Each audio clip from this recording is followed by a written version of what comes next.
Bonjour, bienvenue à ma bibliothèque. Nous sommes à Montréal le 12 février 2015. Mon nom est Bruno Lalande. Aujourd'hui, je suis en compagnie de mon amoureuse qui me jette des petits regards inquiets, ne souhaite pas apparaître à l'écran, je la comprends, en compagnie d'un être aussi effervescent que votre humble serviteur. Elle me jette des regards également écarquillés. Dis-le que tu me détestes. Je te déteste. Dis-le plus fort qu'on t'entende bien. Tu m'entends? Je te déteste. Elle me déteste parce que depuis des jours, je la harcèle, littéralement, pour qu'elle fasse une vidéo avec moi. J'aimerais discuter d'un certain nombre de choses avec elle. Et, ben voilà, elle est timide et elle juge que les vidéos, ben, c'est pas son truc. Et que, ben, c'est mon truc à moi, mais j'essaie de lui expliquer que depuis des semaines, j'ai perdu mon focus. J'en ai fait plus de 1000, vous le savez. Et puis, je suis harassé par ma propre production. Je suis fatigué d'entendre ma voix, que semble-t-il mon amoureuse. Je te trouve très belle. Voilà.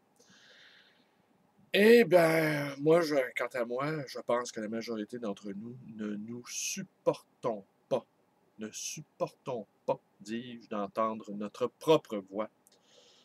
Cette voix qui résonne dans notre boîte crânienne.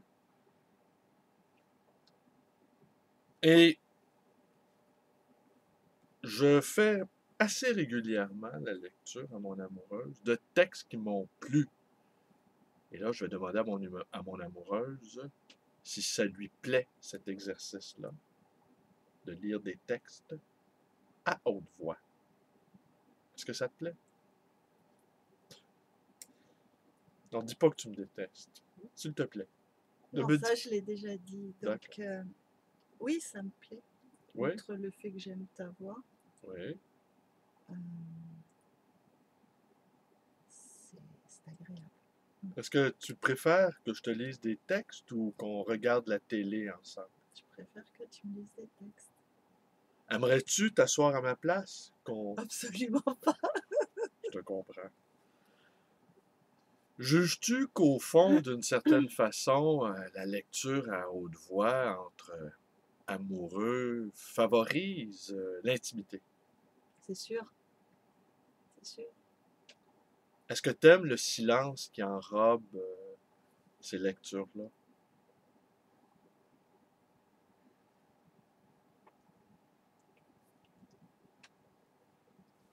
Elle me fait des petits signes avec la main disant que je pense qu'elle me dit que je suis un petit peu débile. Est-ce possible? Non, mais le silence qui enrobe ces lectures-là, excuse-moi. Non, mais le silence qui enrobe ces lectures-là, je sais pas, mais c'est sûr que quand je t'entends, il n'y a pas le silence. J'avoue. J'entends pas le silence. Je t'entends. Mais bon, oui, j'aime quand tu me lis des textes et ça favorise l'intimité La complicité. et ça fait réfléchir et ça Est-ce que je peux dire à la petite poignée de gens qui regardent mes vidéos qu'il nous est arrivé de faire des vidéos ensemble sans webcam? Oui, que toi tu me fasses des vidéos, Ouais. mais pas moi. Non, Je t'écoute que je te fasse des en vidéos, direct. on est juste nous deux, il n'y a Voilà. pas de webcam, et je dis bonjour, bienvenue dans ma bibliothèque. Nous sommes à Montréal le 7 janvier 2015. Et aujourd'hui, je vais vous parler de... Et là, ben, on propose un thème et j'improvise. Même moi, je pense que ces vidéos-là sont meilleures que toutes celles que j'ai commises déjà. Qu'en penses-tu?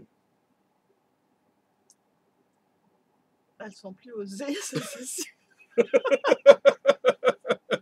Au fond, c'est celle-là qu'on aimerait entendre. Hein? Peut-être. Enfin, Écoute, parlant de oser, il y a un passage dans ce livre-là, Georges Steiner, Un long samedi, entretien qu'a accordé donc Georges Steiner à Laura Adler. Il y a un passage qui m'a particulièrement interpellé.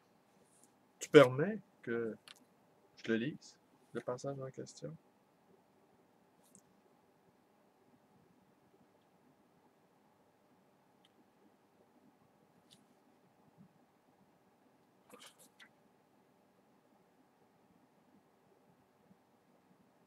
Ah, c'est un tout petit passage.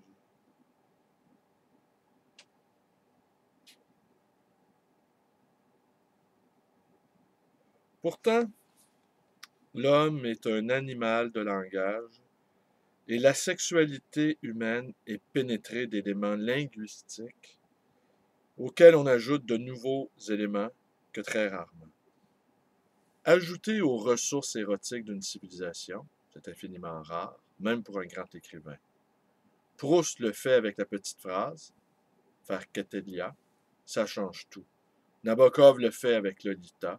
Depuis, à tous les coins de rue, il y a des Lolitas. Personne ne les avait vues avant. C'est une des inventions les plus formidables de la perception. Mais c'est très rare qu'on ajoute ainsi au répertoire des perceptions, de la sensibilité humaine et de la sensibilité linguistique avec une nouvelle possibilité de vivre l'éros. Nous avons tous des phrases talismanesques, des phrases qui nous rattachent à la vie. Pour moi, l'une d'entre elles est l'expression de René Char, sereine crispation. C'est exactement ça.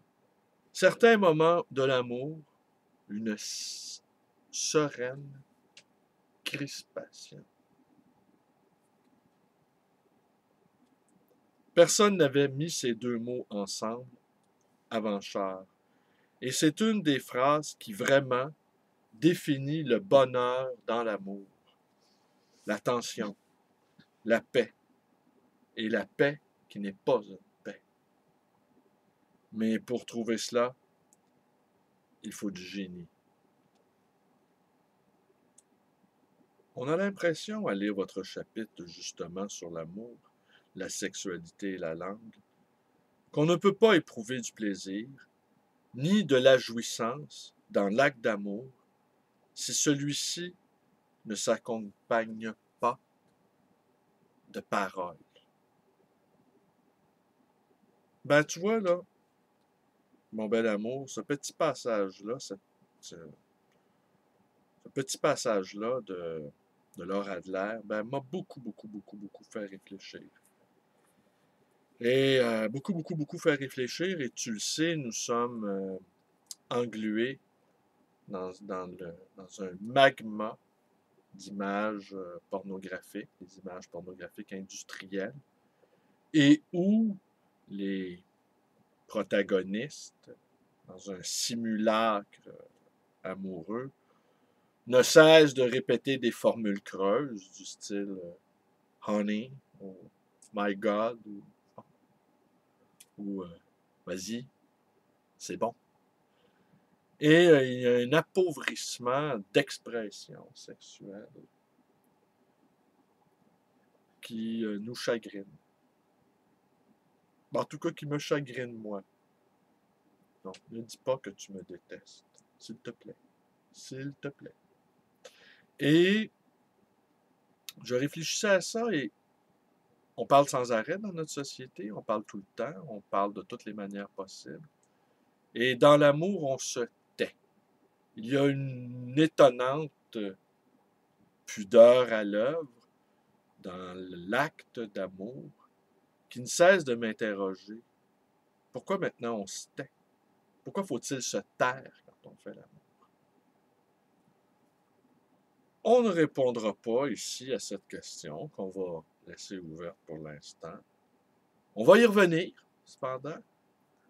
Mon amoureuse et moi allons réfléchir à cette question du silence dans l'amour.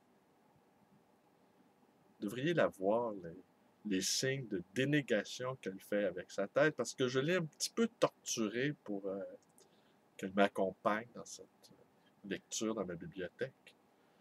qui, sous son regard effaré, ressemble soudainement à un donjon. On peut imaginer... Ouais, ben c'est vrai, 50 nuances de gris sort aujourd'hui en salle.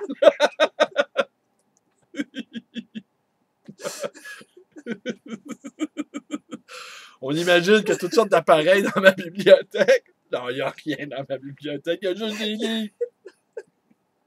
Écoute, je vais te laisser le mot de la fin. Oui, tu sais comment ça se termine toujours. Tu le sais, tu connais mes vidéos. Alors, qu'est-ce qu'on fait? Qu'est-ce qu'on dit? Vous connaissez la suite?